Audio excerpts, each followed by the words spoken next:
S K super TMT, the long life TMT. ಸಚಿವ ಸ್ಥಾನಕ್ಕೆ ಧರ್ಮೇಂದ್ರ ಪ್ರಧಾನ್ ರಾಜೀನಾಮೆಯ ವಿಚಾರ ಕಾಂಗ್ರೆಸ್ ಇದೇ ವಿಚಾರಕ್ಕೆ ಸಂಬಂಧಪಟ್ಟಂತೆ ಮೊದಲ ಪ್ರತಿಕ್ರಿಯೆ ಕೊಟ್ಟಿದೆ. ಪ್ರಧಾನಿ ನರೇಂದ್ರ ಮೋದಿ ಅವರು ಕ್ಷಮೆಯನ್ನ ಕೇಳಬೇಕು ಅಂತೇಳಿ ಮತ್ತೊಮ್ಮೆ ಪಟ್ಟನ್ನ ಬಿಗಿಗೊಳಿಸಿದೆ. ಮೋದಿ ಹಠಮಾರಿತನಕ್ಕೆ ಸೋಲಾಗಿದೆ ಅಂತೇಳಿ ವ್ಯಾಖ್ಯಾನವನ್ನ ಮಾಡಿದೆ.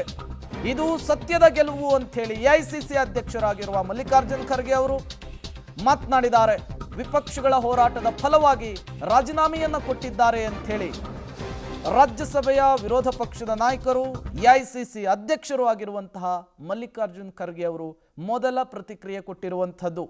ಒಂದು ಕಡೆ ಸಂಸತ್ನ ಒಳಗಡೆ ಕಾಂಗ್ರೆಸ್, ಎಸ್ಪಿ ಪಕ್ಷ ಸೇರಿದಂತೆ ವಿರೋಧ ಪಕ್ಷಗಳು ಧರ್ಮೇಂದ್ರ ಪ್ರಧಾನ್ ರಾಜೀನಾಮೆಗೆ ಪಟ್ಟಿಡಿದ್ವು.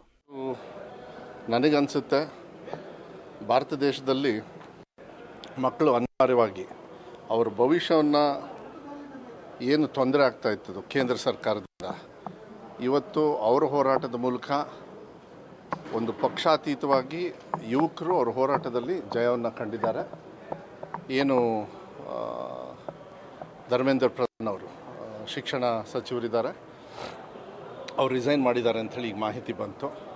ಇದು ಇನ್ನೂ ಮುಂಚೆನೇ ಮಾಡಬೇಕಾಗಿತ್ತು. ಅವ್ರಿಗೇನಾದ್ರು ನಿಜವಾಗ್ಲೂ ಮರ್ಯಾದೆ ಗೌರವವನ್ನು ಉಳಿಸ್ಕೊಳ್ಳೋದು ಆಗಬೇಕು ಅಂದಿದ್ರೆ.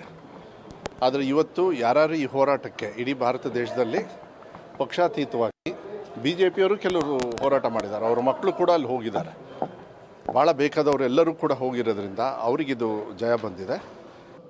ಶಿಕ್ಷಣ ಸಚಿವರಾಗಿರ್ತಕ್ಕಂಥ ಧರ್ಮೇಂದ್ರ ಪ್ರಧಾನ್ ಅವರು ರಾಜೀನಾಮೆಯನ್ನು ಕೊಟ್ಟಿದ್ದಾರೆ. ದೊಡ್ಡ 4-5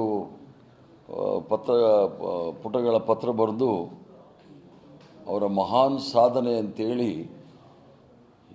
ಹೇಳ್ಕೊಳ್ಳಕ್ಕೆ ಹೋಗಿ ನಗೆಪಾಟ್ಲಿಗೆ ಈಡಾಗಿದ್ದಾರೆ. 1997ನೇ ಇಸ್ವಿಯಿಂದ 58ನೇ ಇಸ್ವಿವರೆಗೂ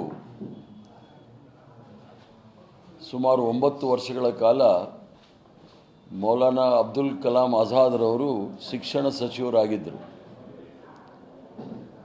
ಅವರು ಶಿಕ್ಷಣ ಸಚಿವರಾಗಿದ್ದ ಸಂದರ್ಭದಲ್ಲಿ ರವೀಂದ್ರನಾಥ್ ಠಾಗೂರ್ ಅವರ ಶಾಂತಿನಿಕೇತನ ಏನಿತ್ತು, ಭಾಳ ಜಲ್ದಿ ಇವರು ರಾಜೀನಾಮೆ ಕೊಟ್ಟರು. 47 ದಿವಸ ಇಷ್ಟೆಲ್ಲ ಆದಮೇಲೆ ಈಗ ಇವರು ರಾಜೀನಾಮೆ ಕೊಡುವಂಥದ್ದು ಮಾನ ಮರ್ಯಾದೆ ಇಲ್ಲ ಇವ್ರಿಗೆ.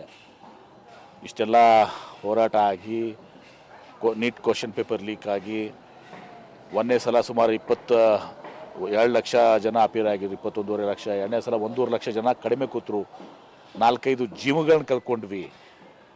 ಪ್ರಧಾನಮಂತ್ರಿ ಮೋದಿ ಅವರು ತತ್ಕ್ಷಣ ಇವತ್ತಿನ ದಿವಸ 24 ಗಂಟೆ ಒಳಗಡೆ ಅವ್ರನ್ನ ತೆಗೆದುಹಾಕಿ.